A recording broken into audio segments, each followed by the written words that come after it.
Here we are again. Yes. Okay. Wow, this has been quite the past 2 weeks, but more like 3 weeks. This is the open enrollment's been going on for 2 weeks, and I think there's a lot that goes on behind the scenes that nobody sees, and that it's kind of exhausting. And so people might be wondering, what is this woman doing here next to me? Well, she's been helping out a lot in this launch. So that's what she's doing here. And she's been asking good questions that somebody who hasn't had any NLP experience really has been asking. So it's like perfect. I can use her questions and answer them to all of you. All right. So first, some housekeeping. There have been a lot of little mistakes that have been made, and I really hope they're not causing any confusion. An email went out yesterday saying that the enrollment for the online practitioner training closed yesterday, and that was incorrect. My marketing guy sent that email out too soon. That was supposed to be the email that went out today. And then I sent out an email like I normally do with my new video. By the way, if you haven't noticed by now, I upload every Monday, Wednesday, and Saturday. And if you're on my email list, I do a write-up about that. Some people prefer to read something rather than watch the video. So I wrote something up, and in the front part, I made the correction about the wrong email going out yesterday. And somehow I managed to delete half the sentence that said that enrollment closed today, Saturday, the next day. All right, so if that confused you, then just forget everything that I just said. All you need to know is that if you're interested in signing up for the training, it ends tonight, midnight tonight, California time. So if you want to take the online practitioner training that I'm offering, and also, like I said, you get accepted into a Facebook group that is private and closed and only there for the NLP students. Then so there I can give ongoing support. And then I do these live calls, but I do them specifically for the practitioner students, and I stay on until I answer all of your questions. So it's ongoing support. What I'm really trying to do here is trying to give people every opportunity to learn NLP and to have ongoing support and coaching, which was something I didn't have in the beginning. I had to sort of create that for myself whenever I first started my NLP training. So I want to make sure that I'm extending myself to everyone and they get to learn as they go, rather than you do a training and then you're off on your own to figure it all out. So I want to make sure I help everyone do that. Okay. You want to learn NLP? Yes, I think I should start. Yeah. I will go with this group this time. And another reason why we're going live is because actually the responses from us going live have been better than I expected. And I think it might have something to do with her. So I figured we better do this one more time, because she's going back to Romania, where she's from. And I am going on a trip to Asia next week. So I figured we better do this now. It's probably the last time for quite a while, but I plan to go to Romania next year. And she's also doing some work for me, so we'll stay connected and hopefully do this again sometime. And as you learn NLP, maybe you'll have some more questions. Of course. I hope you do. The question I get most is, where do I start? Where do I start when it comes to learning NLP? Because it is a huge study. It's vast. There's so much to it. Have you thought that? Yeah, I've seen that the NLP is as vast as the fields in your life that you can improve. Do you feel intimidated by how much there is to learn? Maybe just a little. Or again, I have to decide which one should I take up first. But you love to learn. Of course. Yeah. So she's one of those types that excites her, and there's a lot to learn. And that's a great way. That's a great place to start. So the best place to start, I would say, is curiosity and playfulness. I remember when I first got my first iPhone, and my kids were probably 3 or 4. My daughter might have been 5. No, she was definitely 4. And so my son was 3.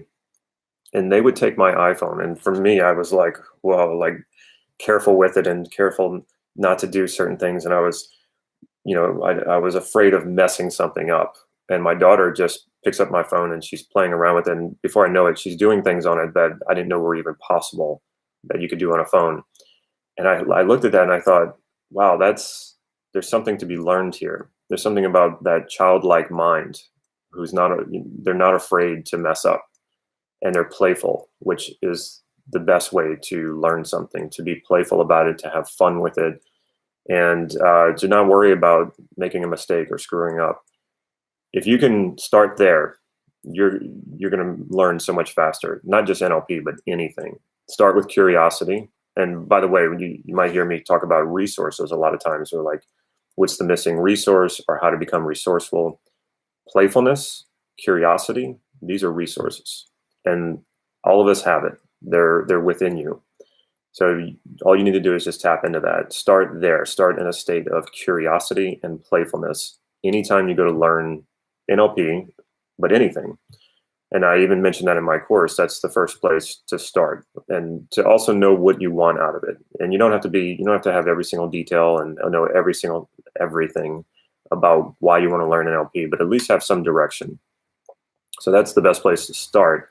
When it comes to what to actually learn, I think what most people overlook, and it's one of the things that you learn first in NLP, is sensory acuity and calibration. And that's why I give away a free sensory acuity and calibration email program, or it's an online program. It gets emailed to you every single day for 30 days, because it's so overlooked. And if you don't get this skill down, everything else that follows with NLP is sort of haphazard.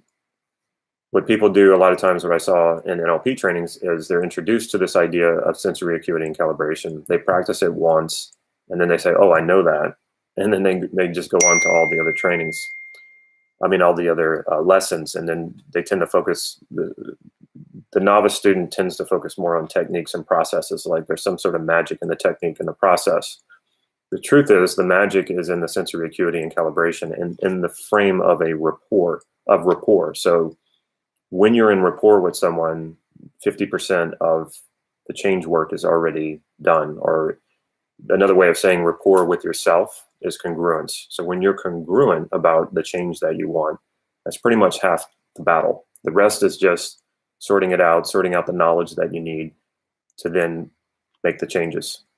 So congruence with yourself, rapport with someone else, and that comes with sensory acuity and calibration, which is a skill that you want to be able to do with yourself and with others. So looking at someone else, knowing when their state is shifting, knowing what to look for, knowing what to listen for. And then in yourself, being able to detect states within yourself that are shifting and changing.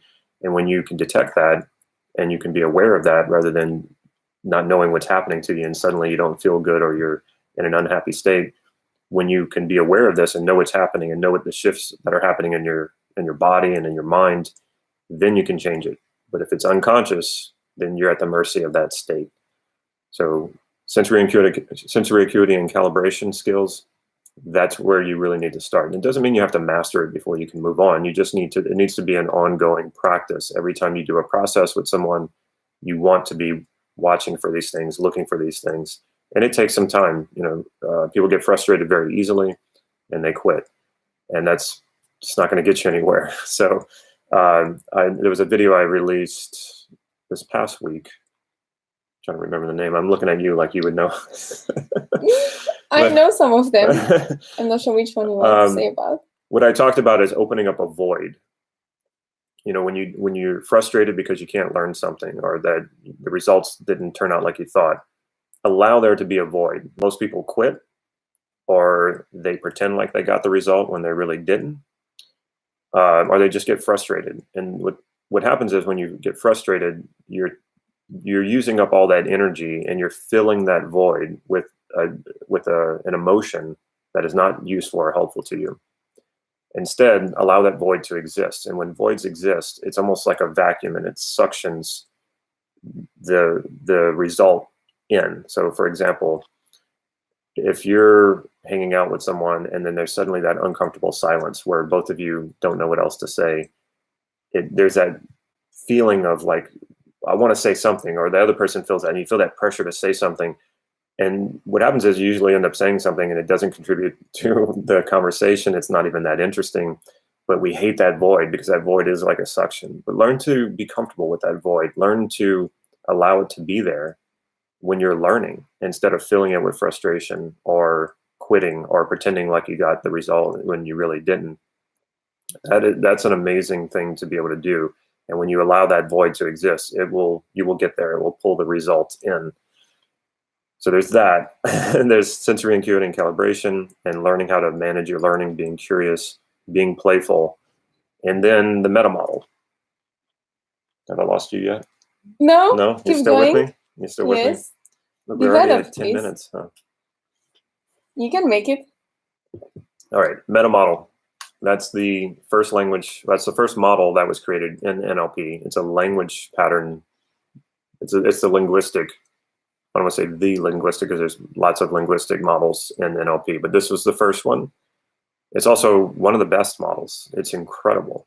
And the reason why I call it that, and by the way, just like sensory acuity, novice students, this is also one of the models that they bypass. They overlook it. They just move on because it's not a very sexy model. Most people are not into linguistics that much. Actually, I am. I've always loved words and language. So this model didn't scare me away. I actually really wanted to learn it. And this was some advice that a longtime NLPer had given me. He said, learn the Metamodel. He said, most people don't. If you learn the Metamodel early on, it will make everything else so much easier. And it did. He was absolutely right. The reason why this model is so important is if you only see it as a linguistic model, then yes, it might not seem terribly interesting, but really it holds the key to all NLP. It's based on distortion, deletion, and generalization. And I don't have time to go into these concepts. Actually, I'm tempted because I love explaining this stuff, but I really don't have time to go into it right now. But all that we do, the reality that we are responding to is not the actual reality that's going on around us. It's being filtered through our senses and through our beliefs and how we delete and distort and generalize information. And then we represent that or represent it internally, and that's what we operate from. So our sense of reality is not out there, it's actually in here. And how we create that map of reality is by deleting and distorting and generalizing information. This is what makes us an individual. This is what makes us different from other people. It's what makes her and I have a different experience, even though we're sitting pretty much in the same space at the same time, but she's having a different experience than I am. Well, how is that possible? It's how she's deleting and generalizing and distorting information differently than I do. And when you learn the Metamodel, you can understand how people are doing that, how they're creating their reality through their language. Their language gives you the map, gives you the clues as to how they're creating their map of reality. And when you understand someone's map of reality, well, first of all, you can definitely influence them, but you can also help them. You know, that's the main thing. You can, and this works really well for sales as long as you use it properly and you're not taking advantage of anyone. You can use it for any kind of influence, and you can use it with yourself. You can catch your own language patterns and stop yourself and challenge them. So the Metamodel would be the other piece to this that I would say, really learn it. And there's some good tools out there, and I give some great tools in the online training, how to learn the Metamodel. And it's one of those ongoing things. You're not going to master it right away. It just takes time. And the great thing about this training, there's always pros and cons to online training and to live training. I'm not going to say that live is better than online. I'm not going to say online is better than live. It's really up to the individual. But one of the great things about this training that I didn't get from live training is that you can keep coming back and take the training over and over because you have lifetime access, and you have lifetime access to the Facebook group. So I'm with you on the journey, and you have questions, I'm here to answer them. And like I said, we do live group coaching calls. So in real time, I can answer your questions and help you out there. Okay, that's where to start with NLP. That's what I recommend. The other things, there's two more things that I would, well, a few more things. You have to practice. It's like I say, it's like learning to play the piano. You can't just watch videos and learning how to play the piano and then think that you're going to be able to play the piano. It's just not going to work that way. These are human skills.